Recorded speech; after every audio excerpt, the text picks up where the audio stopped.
Meus futuros doutores, minhas futuras doutoras, estamos juntos aqui de novo no segundo bloco de resolução de questões de tributário para a tua primeira fase da OAB. Gente, vamos seguir juntos aqui, só vamos descansar quando você passar. Eu vou passar na OAB e você. Olha, meus queridos, no final do bloco passado, nós estávamos então introduzindo esse tema que se relaciona aos impostos e à competência dos impostos. Disse então a vocês que temos impostos da União, impostos dos estados e impostos do Distrito Federal. E separei de maneira bem objetiva quais seriam impostos de cada um desses entes. Mas ainda não acabamos a explicação. Por isso, para a gente fechar essa ideia que envolve a competência dos impostos, eu te peço, vamos lá comigo na tela?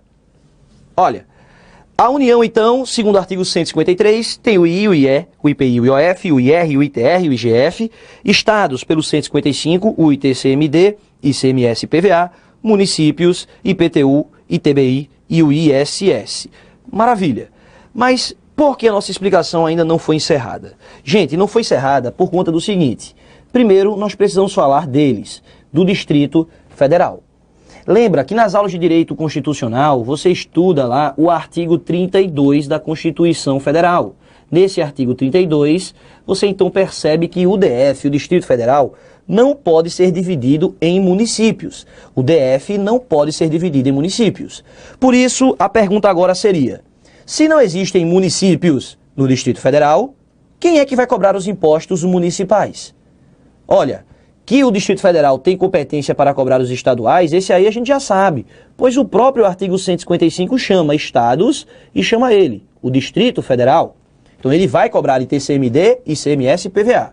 A pergunta seria, e o IPTU, e o ITBI, e o ISS? Quer dizer que se o cara tiver um imóvel em Brasília, ele não paga IPTU porque não há município? Evidentemente que não, né, gente? A ideia aqui afeta ao Distrito Federal cumular a competência dos impostos municipais. Por isso, muita atenção. O Distrito Federal não apenas arrecada impostos estaduais. O Distrito Federal também vai arrecadar os impostos municipais. Ao lado dessa observação, faço mais uma. E acreditem, eu estou tão confiante que esse tema vai cair no próximo exame, gente, que se fosse vocês, eu daria a vida para prestar atenção nessa dica que eu vou dar agora. Presta muita atenção a ela. Eu estou falando agora deles, dos territórios federais. Territórios federais têm sua previsão lá no artigo 33, também da Constituição Federal. Território federal, território federal, território federal. Quem é que administra território federal? Rafael, mas não existem territórios federais. Hoje em dia não existem, sim, mas nada impede que eles venham a existir. E quem é que vai administrar o território federal? Território federal, território federal, território federal. Quem administra, gente, é a União Federal. Então quer dizer que a União administra território. Isso. Mas qual é a observação que eu faço a vocês? Cuidado, porque esse próprio artigo 33 traz um parágrafo primeiro. E nesse parágrafo primeiro, nós encontramos a possibilidade do território federal ser dividido em município. Olha nos meus olhos. Gente, não confunde isso, pelo amor de Deus. Presta atenção, danado. Olha, arregala o olho, abre os ouvidos, presta atenção. Para não errar isso na hora da prova, pelo amor de Deus. Olha, Distrito Federal não pode ser dividido em municípios. Fechado? Isso aí a gente já sabe. Então o DF cobra tudo. Agora, território federal pode, eu não estou afirmando que será, pode ser dividido em município. O território federal poderá ser dividido em município. Então nós já conseguimos concluir aí duas situações. Primeiro, o território federal pode ter município, ou o território federal não pode ter município. Lógico. Rafael, mas não existem territórios federais. Eu sei, meu filho, minha filha. Mas o que eu estou falando é que é possível que eles venham a existir. Nada impede. O que você deve prestar atenção é que caso venha a existir, a União vai administrar? Vai. Mas ele pode ter município ou não pode ter município. Tranquilo? Gente, por mais que na prática não venha a existir, exame de ordem, infelizmente, não está preocupado com o que acontece muitas vezes na atualidade, não. Muitas vezes o exame de ordem quer botar uma pegadinha, uma casquinha de banana, a letra da lei para saber se você sabe ou não. Infelizmente, nós sabemos que hoje o exame de ordem está muito mais preocupado em eliminar candidatos na primeira fase do que propriamente em saber se o advogado, né, se o bacharel em direito, melhor, está apto a exercer aquela advocacia. Então presta atenção, a gente tem que minimizar os erros. Por isso, entende, o território federal administrado pela União, mas ele pode ou não ser dividido em municípios. Rafael, mas a aula não é de direito tributário? O que é que isso tem a ver com direito constitucional? Gente, vê bem, eu vou aqui desenhar praticamente para vocês, não estou subestimando a inteligência dos senhores não, é porque fica mais fácil mesmo para a gente entender. Como é que vai funcionar a tributação dentro desse território federal? Gente, eu estou apostando uma questão nisso, tá? Então preste atenção na tela. Olha, vê bem. No que concerne ao território federal, eu vou trazer dois exemplos aqui pra gente. Primeiro, um território federal não dividido em municípios. Segundo, outro território federal dividido em municípios. O que é que eu quero que vocês compreendam? Que o território federal que não é dividido em municípios, quem administra é a União. Portanto, a União vai dentro de todo o território, ao longo de todo o território, a União vai cobrar os impostos estaduais. A União vai cobrar os impostos estaduais. Essa mesma situação, ela se repete também com o que concerne o território federal que é dividido em município. Mesma situação vai acontecer com o território que é dividido em município. Como assim, Rafael? Eu não estou conseguindo compreender. Gente, o que você precisa entender é que o território federal, por não ser propriamente um estado, nós vamos encontrá-lo ali, a União tendo essa competência. Então, olha, a União vai cobrar os impostos estaduais aqui e ao longo também daqui, ó, todo o território federal. Os impostos estaduais sempre serão de competência da União. Mas no nosso primeiro exemplo, observem que não há no território municípios. Se não há municípios, quem é que vai cobrar os impostos municipais? Se não há município. Nesse caso, a União também, olha, ela invade aqui e cobra os impostos municipais. Porque nesse território que não há município, é quase como uma terra sem dono, né? Então a União vai ter também que fazer esse papel. E como tal, ela também tem o direito de cobrar os impostos municipais. Agora, quando eu olho para o segundo território federal, a União ela pode até querer vir. Olha o poder da União. Olha a União querendo cobrar os impostos. Olha a União vindo. Opa, mas aqui ela não pode cobrar. Por que ela não pode cobrar? Porque no nosso segundo exemplo, eu disse para vocês, ó, existem municípios. E como tal, lembra, se há municípios, há pessoa jurídica de direito público interno.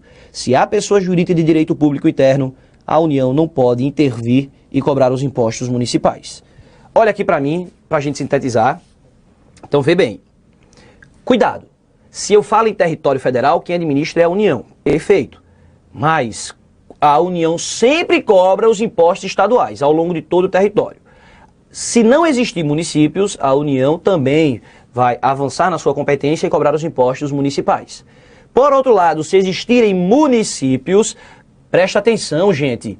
Nas aulas de direito constitucional, vocês vão ver isso com o professor Castelo Branco, você vai encontrar lá claramente o artigo 18 da Constituição falando na autonomia dos entes. Como assim, Rafael, autonomia dos entes? Não existe submissão hierárquica.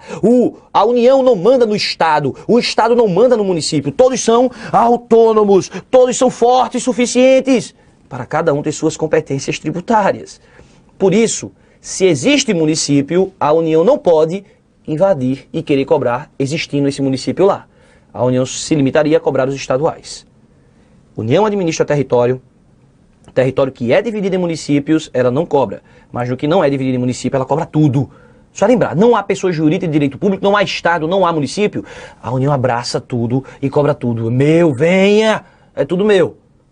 Tá tudo dominado. Agora, percebe, por outro lado, que o Distrito Federal, ele nunca, no DF, nunca vai ser dividido em municípios e, portanto, o DF também abraça, além dos estaduais, ele também abraça os impostos municipais. Fechou, gente, aí? Deu para compreender essa divisão? Rafael, acabou a revisão sobre impostos? Não. Joga na tela de novo. Olha, para a gente fechar a revisão de impostos, eu quero que vocês tomem cuidado com o seguinte. A União tem a competência do 153, tem a competência em território federal, que a gente viu. Os estados têm a competência do 155 e os municípios do 156. Mas ainda existe um outro artigo aqui, ó, entre o 155 e o 153. Perdão, entre o 153 e o 155, claro, primeiro menor. Que artigo é esse, Rafael? O 154. Faz sentido, né? Entre o 153 e o 155, temos o 154. Faz sentido isso? E o que é que eu quero que vocês revisem sobre o 154? Vem aqui no cantinho para a gente aproveitar todo o espaço. No artigo 154 da Constituição Federal, nós temos ela novamente, a União. Mas, rapaz, a União tem muito poder, né, Rafael? Tem muito poder mesmo. Nesse artigo 154, nós encontramos dois incisos, inciso 1 e o inciso 2. Ambos trazem competências da União. Primeiro, nós estamos diante dos chamados impostos residuais. Rafael, eu tô me lembrando dessa bestalhadice aí que você for falando no bloco passado. Residual. É, gente, eu sei que é brincadeira, né? Eu sei que é uma bobagem que eu fico aqui falando, né?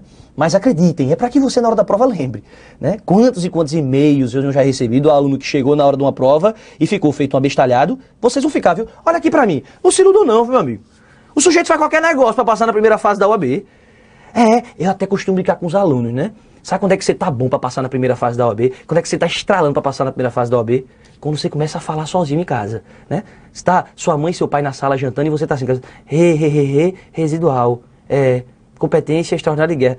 Aí o pai diz, menino, o que é que tu tem, menino? Não, eu tô revisando tributária aqui na cabeça. Pronto, você vai começar a ficar doido. Essa é a hora boa pra passar no exame de ordem. Você tá estralando, tá bom todo, pra conseguir a aprovação. Não subestime não, é melhor ficar maluco e passar do que ficar sadio e liso. O caba liso faz nada, né, gente? Então vamos voltar aí pro nosso material na tela. Olha, então primeiro tá ali, ó, são os impostos residuais. Para isso, lembra, segundo o artigo 154, inciso 1, é preciso que ele venha por lei complementar. Ah, Rafael, agora eu lembrei. Impostos residuais tá na minha tatuagem. Isso, tá na tua tatuagem. Lei complementar. Se a lei complementar, me ajuda aí, gente. Se a lei complementar, cabe medida provisória? Não cabe medida provisória. Muito bem. Mas ele ainda diz que tem que ter mais outros dois requisitos. Deve ter fato gerador e base de cálculo novos, inéditos, diferentes dos que já existam na Constituição. Ora, se a União está criando um imposto residual, ela quer criar um imposto sobre os resíduos, sobre as situações que ainda não são tributadas. O que sobrar, gente? Por isso que tem que ter fato gerador e base de cálculo diferente. Por exemplo, a União não pode querer instituir um imposto sobre a propriedade de veículos, porque já existe IPVA de competência do Estado. A União não pode querer cobrar sobre propriedade de imóvel, porque já existe IPTU do município. Também ela não pode querer cobrar sobre a renda, porque ela mesma já cobra imposto de renda. Então, para evitar uma ideia de bis in idem, ele mesmo cobrar duas vezes, ou bitributação, ele tem que cobrar imposto sobre outros entes que já cobram, tem que ter fato gerador e base de cálculo diferente. Além de tudo isso, tem que respeitar uma complexa sistemática chamada de não cumulatividade. Não cumulatividade. Já no inciso 2º, nós encontramos o chamado imposto extraordinário de guerra. Gente, muita atenção, tá? No imposto extraordinário de guerra, atenção ao pulo do gato. Isso que eu vou dar agora é o pulo do gato. Esses requisitos aqui não necessariamente serão aplicados no inciso 2 não, viu? Os requisitos do inciso 1, repito, não contaminam necessariamente o inciso 2. De modo que, para o inciso 2, ele não precisa vir por lei complementar. Pode ser lei ordinária, pode até medida provisória. Ele não precisa ter fato gerador e base de cálculo diferentes. Ele pode até repetir, autorizar o bis in idem, autorizar a bitributação, pois é situação de guerra, meu amigo. E também ele pode ou não ser não cumulativo, tá bem? Então, a União, além dos 7 impostos ordinários, ela ainda pode criar esses outros dois, residual e extraordinário de guerra. Agora, estados, município e o Distrito Federal apenas podem instituir esses que estão aí no 155 e no 156. A única que tem esse poderio seria a União. Gente, lembra dos residuais, tá? Lembra muito dos residuais. Olha, para ser residual é lei complementar, fato gerador e base de cálculo diferentes e respeita essa não cumulatividade. Depois de toda essa revisão, a gente vai novamente para a questão. Então tá ali, ó, perdão, a questão é anterior, aqui. Então a União criou um novo imposto não previsto na Constituição. Beleza, então é imposto residual. Novo imposto é imposto residual. Mediante lei complementar, beleza, tá na nossa tatuagem. Precisa de lei complementar. Sobre a propriedade de veículos de 2 rodas não motorizados. Vejam, se fosse motorizado, seria um caso de que, gente? De bitributação, porque veículo motorizado já tem IPVA. né? Então é não motorizado, que adota fato gerador e base de cálculo diferente dos demais discriminados da Constituição. Ora, ficou fácil, tornou-se a questão ridiculamente fácil, a questão ficou chocolate, depois da revisão que você fez no Eu Vou Passar na OAB. Nessa situação, a União terá feito uso de que competência? Competência comum? Claro que não. A competência é a residual. Nós já tínhamos respondido isso apenas com a tatuagem, mas agora a gente conseguiu aprofundar bem mais. Não é competência cumulativa, nada a ver, e extraordinária é apenas para a situação de guerra. Também não tem nada a ver com o nosso contexto. Voltando para a nossa explicação, gente, superamos então a pequena revisão sobre impostos, mas como eu havia prometido a vocês, vamos então fazer a revisão agora sobre taxas. Revisão sobre taxas. Rafael, como é que vai ser essa revisão sobre taxas? Olha, gente, a segunda das espécies tributárias.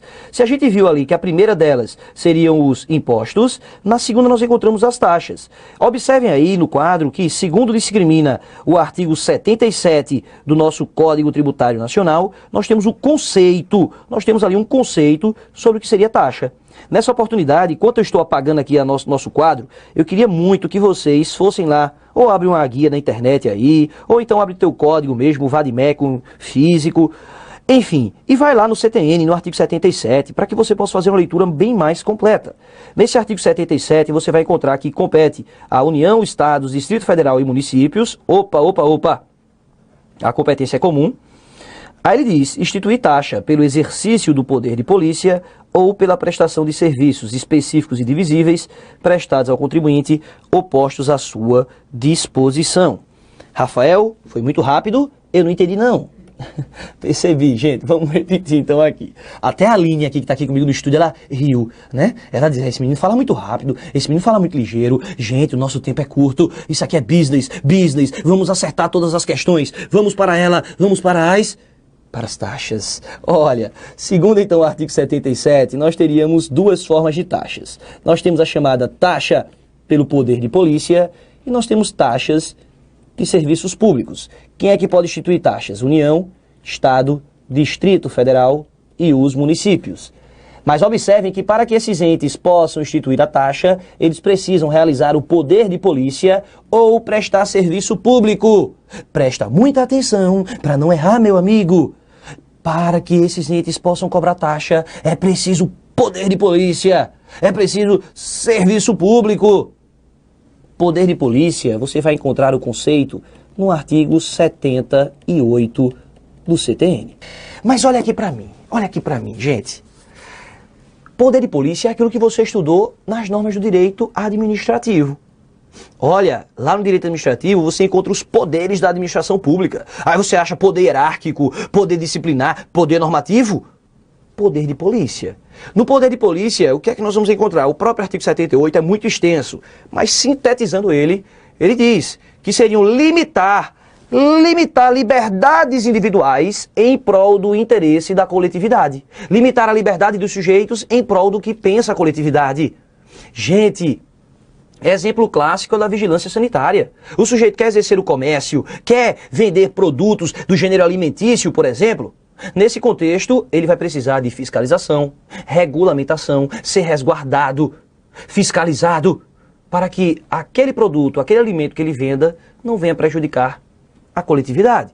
Por isso, o que eu quero que vocês lembrem é que essa norma de poder de polícia do direito administrativo faz surgir um tributo. Que tributo é esse? Taxa pelo exercício do poder de polícia. Presta atenção ao seguinte, quando eu me refiro a essa taxa de poder de polícia, gente, a ideia é, se o poder público teve gasto para fiscalizar aquele sujeito, quem é que vai ter que pagar a taxa? Ele, o comerciante. Não ache que é a coletividade que vai pagar a taxa, não. Quem paga é quem está pondo a coletividade em perigo. Fechado? A segunda forma de taxa que nós temos é a taxa de serviço público. Mas para que vocês possam revisar também, joga aí na nossa tela. Olha, gente, na taxa de serviço público, não é todo o serviço público que vai ser tributado com taxa não, porque alguns serviços públicos são gerais, genéricos, uti universi. Serviços uti universi vão ser custeados com impostos. O que eu estou falando sobre serviços singulares, uti singuli, que devem, portanto, ser serviços específicos e divisíveis. Serviços específicos e divisíveis. Onde é que eu vou encontrar esses conceitos, Rafael? Você vai encontrar aqui, ó. artigo 79, inciso 2º, e você vai encontrar também no artigo 79, inciso 3º, ambos da Constituição Federal. Como assim, como assim, como assim? Gente, o que eu estou falando a vocês aqui é na ideia de serviço específico. Eu sei qual é o serviço que está sendo prestado. É possível visualizar o que o poder público está fazendo. Divisível é quando eu vejo quem se beneficia. Não é um serviço que toda a coletividade se beneficia, mas apenas a Aline, apenas a Rafael se beneficia. Nesse contexto, não é justo que todo mundo pague por um serviço público que apenas foi prestado para esses sujeitos. Por isso, o ideal é que eles devolvam a máquina pública por meio dela, por meio das taxas. Exemplo clássico trazido na nossa doutrina é aquele que diz respeito ao passaporte. Olha, não é todo mundo que precisa de passaporte para viver no país, né? A gente sabe disso. Só precisa de passaporte para fazer viagens internacionais e ainda assim para alguns locais. Outros nem é preciso. Por isso, o poder público vai estar prestando um serviço público apenas para Rafael, que vai viajar para o exterior. Não é justo que todo mundo pague. Por isso, o Rafael vai ter que pagar. Vai pagar através de taxa.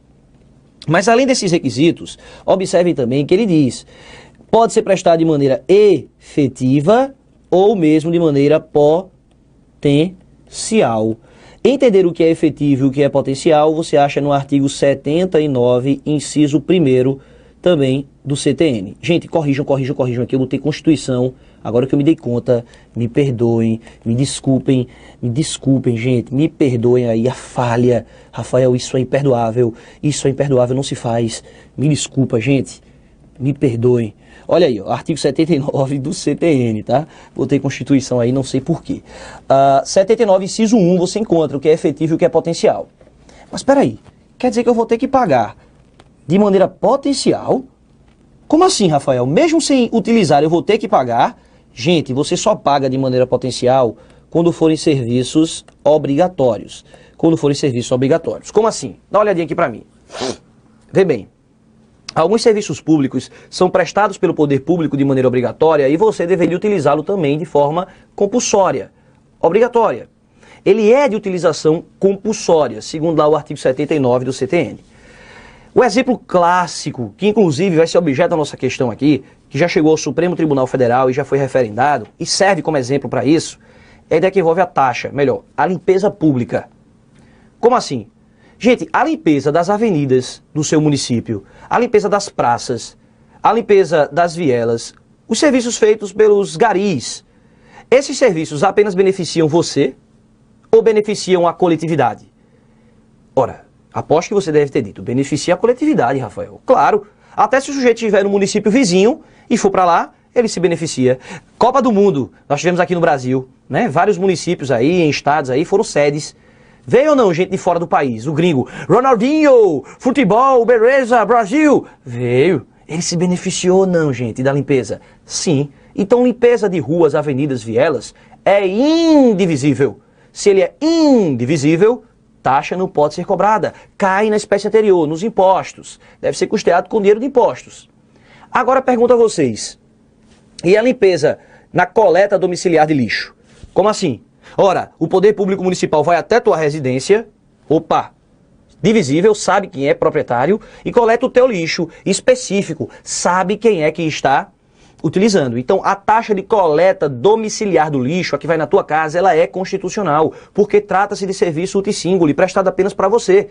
Então, é possível sim o município cobrar esse tipo de taxa.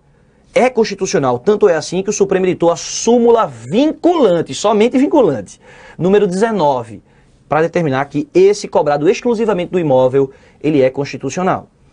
Mas o que eu estou falando aqui é, e se Rafael, por exemplo, que viaja o Brasil inteiro, dando aula, gravando, fazendo palestras, ele pouco fica na sua casa. Ele não produz muito lixo. Às vezes ele passa meses sem produzir lixo, porque passa meses longe de casa. Ora, Rafael vai ser obrigado a pagar pela taxa? Sim. Por quê? Porque nesse caso ela está sendo dada a ele, proporcionada a ele, o serviço está sendo dado de maneira obrigatória de utilização compulsória. Então, mesmo que Rafael não utilize, ele vai ter que pagar pelo serviço. Da mesma forma, se Rafael fosse o sujeito que fizesse coleta seletiva de lixo, que ele mesmo levasse até o aterro sanitário competente, ainda assim, se está ele posto à disposição, mediante atividade regular, ele vai ter sim que pagar essa taxa. Fechado? Com isso, nós já vamos conseguir responder a nossa próxima questão na tela. Então, sintetizando, nós temos essas duas formas de taxa. Vamos à nossa próxima questão, diz assim. OAB, sétimo exame, diz: segundo o entendimento do STF, a taxa cobrada exclusivamente, olha aí, ó, exclusivamente, em razão dos serviços públicos de coleta, remoção, tratamento ou destinação de lixos ou resíduos provenientes de imóveis se veio de imóveis, ela é a que ele pediu, ó, a literalidade, súmula vinculante número 19. É constitucional por não violar o conceito de taxa. Perfeito. O próprio dispositivo diz. É constitucional por não violar o conceito de taxa. Gente, esse conceito de taxa está no artigo 145, inciso 2º da Constituição Federal, que simplesmente vai ser o mesmo conceito, que simplesmente vai ser, nesse artigo 145, vai ser simplesmente o mesmo conceito do artigo 77 do CTN, tá? Então, o mesmo conceito que a gente já estudou no 77 do CTN é o que está no 145, inciso 2. Alternativa letra A, pode cobrar, é constitucional por ser sim ela específica e divisível. Letra B está errada porque diz que é inconstitucional por violar conceito de taxa. Não. É constitucional, letra C, é constitucional por violar o conceito constitucional de taxa, mas ilegal por violar a definição de taxa contida no CTN. Isso aqui é uma sacanagem, né? Porque, vê, eu digo que é constitucional, né? Não viola o conceito de taxa prevista na Constituição, mas digo que é ilegal porque fere CTN. Meu amigo, o 77 é igual. Observem aí, o 77 não é igual ao 145. Se eu digo que ele não viola esse aqui, lógico que ele também não viola o CTN. Isso é óbvio. Então, a alternativa C veio só para querer complicar aí a cabeça do aluno. Letra D, inconstitucional por violar conceito de taxa, não. Além de ilegal por violar a definição de taxa no CTN, também não. Por isso, a nossa alternativa seria a letra A de amor. Gente, ainda não terminamos a nossa revisão, mas eu vou mostrar para vocês a necessidade de continuar essa revisão com o enunciado da próxima questão. Diz assim, ó, no que se refere aos empréstimos compulsórios, não é correto afirmar. Para que a gente possa entender as características de empréstimo compulsório, vamos ter que voltar para a nossa revisão. Vamos então agora revisar outra espécie tributária. Vamos falar das contribuições de melhoria. Eu vou até trocar a cor da tinta aqui para a gente não confundir. Então, contribuição de melhoria. Gente, presta atenção. A contribuição de melhoria, já disse a vocês, vai ter previsão no artigo 81. Mas eu quero muito que vocês levem para a prova o artigo 81 e o artigo 82 do CTN, tá? Leva para a prova. O que é que eu preciso que vocês lembrem sobre contribuição de melhoria? No artigo 81, mais uma vez, ele diz que a competência é da União, dos Estados, do Distrito Federal e dos municípios. Portanto, a competência ela será comum. E quando é que nós vamos ter caracterizada a contribuição de melhoria? Preste atenção, é quando for realizada uma obra pública que decorra valorização imobiliária. Obra pública, valorização imobiliária. Cuidado, isso é um O, viu? Isso não é um D não, parece um D, mas é um O. Obra pública mais valorização imobiliária. Olha nos meus olhos, gente. O que eu quero afirmar aqui a vocês é: dinheiro do poder público, dinheiro da União, do Estado, do DF, do município, o dinheiro público foi empregado para realizar uma obra pública. Até aqui tudo bem, sem problema nenhum. Agora, e se essa obra pública trouxe benefícios aos imóveis de contribuintes determinados? Como assim? Ora, pegou dinheiro público, fez obra pública, mas trouxe benefício apenas para o imóvel de Aline, para o imóvel de Rafael. Seria justo ter pego o dinheiro do erário para beneficiar propriedade imobiliária de particulares? Não. Por isso, a contribuição de melhoria ela serve como uma forma de ressarcimento, devolução aos cofres públicos desse gasto. É semelhante até à ideia de taxa, só que aqui está pontualmente relacionada a imóveis. É questão também que há tempo não cai na FGV, viu gente? E aposto, por ser questão bem objetiva, aposto nela também para o teu próximo exame. Então, o que eu quero que vocês se recordem aqui é o seguinte: obra pública, valorização imobiliária. Eu até costumo brincar com os alunos, é quase que uma dupla sertaneja, um não vive sem o outro. Não basta a obra pública sozinho, não basta a valorização imobiliária sozinha. É preciso que a valorização imobiliária decorra da obra pública. É preciso que a obra pública ocasione valorização imobiliária. Às vezes as provas objetivas vão argumentar a existência só de um desses argumentos como fato gerador. Não, a existência dos dois, tá bem? Então não basta a realização da obra, tem que ter ocorrido acréscimo no imóvel do contribuinte. Além disso, além desse contexto, o que eu quero que vocês lembrem são sobre os limites. Limite total, limite individual. Rafael, o que seria esse limite total e limite individual? Gente, por meio do limite total, União, Estado, DF, município, quando for arrecadar a contribuição de melhoria, não pode arrecadar mais do que o que gastou no total da obra. Suponhamos que foi feita uma obra e que no total dela gastou-se R$1 milhão. Quem é que fez? Ora, sei lá, um estado do Rio de Janeiro, R$1 milhão foi gasto ali em obras. Ali que envolveu ali um pedaço do município de Niterói, aquela região belíssima. Então foi ali, ó, R$1 milhão foi gasto. Foram gastos. Quando o Estado do Rio de Janeiro for querer instituir e cobrar a contribuição de melhoria, tem que respeitar os requisitos do artigo 82, é bem verdade. Mas, quando ela for resgatar esse valor, se assim pretender, ela não pode arrecadar mais do que R$1 milhão. Porque se ela gastou R$1 milhão, ela deve ter isso como teto, como limite total. Não pode gastar mais do que R$1 milhão. A ideia é evitar o enriquecimento sem causa do particular e também do poder público. Apenas vai devolver ao erário, ele não vai agir como se construtora fosse. Então ele apenas pode arrecadar R$1 milhão sem qualquer lucro. E o limite individual? Suponhamos que nessa parcela onde foi realizada a obra, tínhamos 10 imóveis. E cada imóvel pode ter obtido uma valorização diferenciada. Por isso, o imóvel 1 pode ter tido 80% de valorização, enquanto o imóvel 2 apenas 15%. Não seria justo pegar R$1 milhão e dividir da mesma forma para todo mundo pagar o mesmo valor, porque os imóveis tiveram valorizações diferenciadas. Por isso, através do limite individual, a cobrança dessa contribuição de melhoria, caso venha a existir, ela deve ser feita também de maneira proporcional à valorização que cada imóvel obteve individualmente, de maneira proporcional. Pega o todo e divide de acordo com cada valorização que cada imóvel obteve. Meus queridos, o nosso tempo aqui já está bem estourado e por isso as duas últimas espécies tributárias, inclusive a que é objeto da nossa questão, eu vou deixar para comentar com vocês no nosso próximo bloco. Fechado? Não sai daí, gente. O nosso objetivo é passar na OAB. Até o próximo bloco.